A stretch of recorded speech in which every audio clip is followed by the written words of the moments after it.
उमापति महादेव की जय, बालकृष्ण भगवान की जय, बाबा लाल दयाल जी महाराज की जय, परम पूज्य श्री राम सुंदर दास जी महाराज की जय।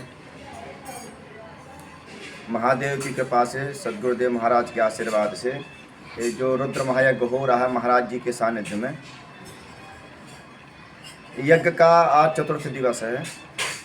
जो हमारे दूर से आए आचार्य ब्राह्मणों द्वारा जो इस यज्ञ का जो विधिवत पूजन कराया जा रहा है, जिसमें वेदियों की रचनाएं हुई हैं, जिसमें सभी भक्तों का जो पूजन पाठ होता है।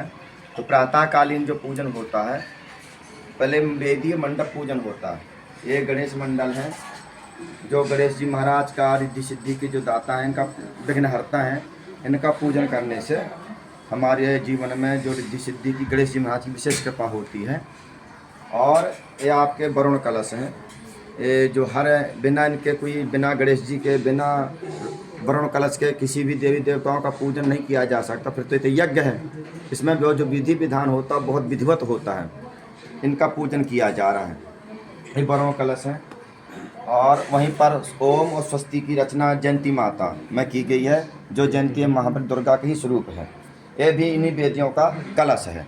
जो वेदियाँ उन्हीं के सामने, उनके ऊपर ही कलश रखे हैं, कुछ सामने भी रखे गए हैं।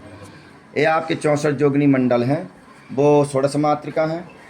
और ये 64 जोगनी मंडल, जिनको हम जोगनियाँ भी बोलते हैं। एक योगिनी एक विद्या की मालिक होती है। इनका पूजन करने से 64 विद्याओं में जो कुशलताएँ होती वो प्राप्ति होती है। और कभी जीवन में माता काल, महाकाली, महालक्ष्मी की प्रसन्नता के लिए जब तक इनका पूजन नहीं करें तो उनकी कृपा नहीं होती है। इनका करना अनिवार्य होता है। ये है आपके सप्तगति मातृका, ये है लक्ष्मी जी का स्वरूप होता है। इनका पूजन करने से हमारे जीवन में धन धान की जो समृद्धि की रचना हम लोग कामना करते हैं, इनका पूजन करने से ये लक्ष्मी जी का ही यंत्र स्वरूप होता है। यह है आपके गौरी तिलक मंडल, इनका गौरी तिलक में यानी दुर्गा जी का ही स्वरूप है। जब दुर्गा जी का विशेष कृपा पानी है तो गौरी तिलक मंडल का आवाहन पूजन किया जाता है। इनका करने से माँ दुर्गा विशेष प्रसन्न होती है और हम सभी पे दया करती है। गौरी तिलक मंडल अखंड दीपक है, जो हमेशा 24 घंटा अखंड जलेंगे, अनवरत अखंड। और जब पूजन होता है तो भी प्रत्यक्ष दीपक जलेंगे। यहाँ अंदर भी जब शंकर अभिषेक वहाँ पर भी अखंड दीपक जलता है। यह है आपके वास्तु मंडल, ये वास्तु पुरुष भगवान। हम जब नया ग्रह, नई दुकान कुछ भी कराते नया, तो जब तक इनका पूजन नहीं करते वास्तु पुरुष का, इनको वास्तु पुरुष कहा गया कि जो हम लोगों का जो घर पर जो भी बनता है, ग्रह मंडल कोठी वगैरह जो भी इन्हीं के ऊपर ही बनता है, इनको वास्तु पुरुष कहा गया है। इनका पूजन करने से वास्तु दोष नहीं होता। और जब तक एक दूसरे का है, अगर जब तक हम वास्तु स्थान के देवता की पूजन नहीं करेंगे, जब तक वो कार्य सिद्ध नहीं हो सकता। इसका पूजन करने से इनका वास्तु दोष शांत होता है। ये हैं आपके श्री राम यंत्र, इनमें जो खाने बने हुए हैं उनमें राम जी के ही अनुचरों का, उनके गणों का, उनकी शक्तियों का आह्वान हुआ है। इनका पूजन करने से विशेष राम जी की कृपा होती है, जिनको हम श्री राम यंत्र कहते हैं।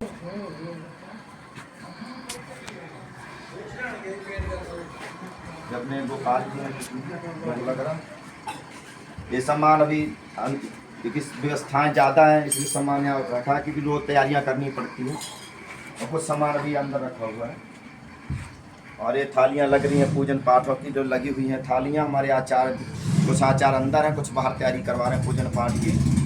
और ये अपने क्षेत्रपाल महाराज हैं, खेड़ापति, जो गांव के स्थान के क्षेत्र के जो देवी देवता होते हैं, ये भैरव इनके जो क्षेत्र के होते हैं उनको भैरव श्रेणी में दिया गया है। जब तक इनका हम पूजन नहीं करेंगे तो यहाँ के जो क्षेत्र के देवी देवता होते हैं वो उस कार्य को सिद्ध नहीं होने दे सकते।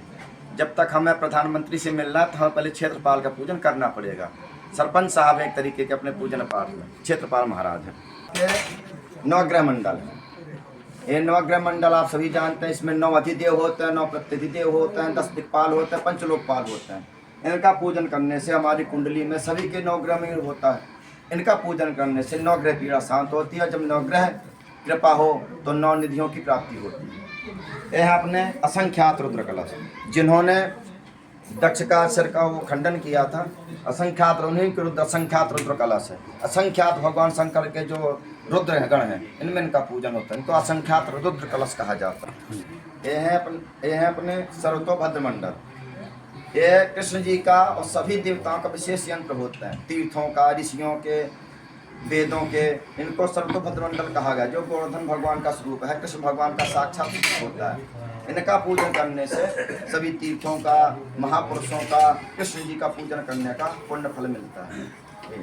यज्ञ के स्वरूप है हरिहर मंडल। इनको द्वादश लिंग तो भद्र मंडलम भी कहते हैं। इनको आप कहीं से भी देखेंगे आपको सीधे ही लगेंगे। आप इन दोनों यंत्रों को कहीं से भी देखेंगे, आप इनकी गणना भी करेंगे तो 3 3 6 3 12 ज्योतिर्लिंग। इनको हरिहर मंडल भी कहा जाता है। अंदर सर्वतोभद्र मंडल, बाहर लिंग तो भद्र मंडल है। इनको मिलाकर हरिहर मंडल बनता है, जो शंकर भगवान का विशेष सबसे बड़ा यंत्र ही होता है। इनका पूजन करने से महादेव के 12 ज्योतिर्लिंगों का पूजन करने का फल मिलता है और महादेव की विशेष कृपा होती है। और वो इन्हीं यंत्रों के कलश रखे हुए हैं जो ऊपर रखे हैं, इन्हीं में इनका पूजन होता है। यहाँ स्वयं पूजन होता है 9 से 12, 9 सवा 9 से मान लीजिए 12 बजे तक। ये 2 टाइम पूजन होता है। यज्ञ इसमें समय बहुत लगता है। तो शाम के टाइम 3 से 6 अंदर जो शंकर भगवान बनना है अपने 3,11,000 का जो है, उसमें जो हमारे गांव कलानौर से आसपास के क्षेत्र सभी ग्रामवासी आते हैं, जन बच्चों के साथ माताएं, बहनें, बुजुर्ग, बड़े बूढ़े सभी लोग आते हैं, जो अपने अपने कर कमलों से बहुत सुंदर सुंदर स्वरूप बनाते हैं। और हमारे आचार्य जो आयुमोल बड़े शिवलिंग का स्वरूप बना करके विधिवत 3 बजे से 6 बजे तक रुद्राभिषेक किया जाता है। और कहते हैं कि जहाँ पर कोई एक दिन का अभिषेक महादेव का कर ले तो उसको जितना करोड़ों रुपया खर्च करने से जो फल दान करने का फल मिलता है, वो भगवान शंकर का एक दिन का अभिषेक करने से मिलता है। तो जो भी भक्त इसमें आना चाहे निःशुल्क, इसका कोई शुल्क नहीं है, इसका कोई चार्ज नहीं है। आपकी मर्जी, आपकी श्रद्धा, इसका कोई शुल्क नहीं है।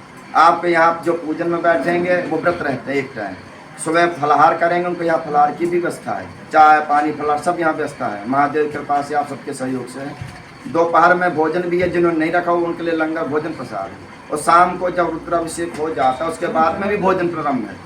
कोई भी आए, कोई भी बैठे, बस इतना जरूर कि जिनको बैठना दे वो पहले एक दिन पहले सूचना दे दें, तो तैयारी कराने हम लोग को सुविधा हो जाती है। इसलिए कराया जाए जन कल्याण के लिए, क्षेत्र कल्याण के लिए, ताकि हम हर व्यक्ति घर में नहीं करा सकते हैं, जो बड़े आयोजन होते हैं, खर्च बहुत होता है, तो मिलजुल के सभी लोग करते हैं। तो आप जो भी इसमें आना चाहें बैठें, सामूहिक आयोजन है। अपने परम पूज्य खज्जरार श्री राम सुंदरदास महाराज जी के सानिध्य में, उनके आशीर्वाद से, महादेव की कृपा से आयोजन है। हमारे 160 यज्ञों में से 15वां यज्ञ है। तो आप सभी आएँ और अपने जीवन को धन्य बनाएं। शंकर भगवान की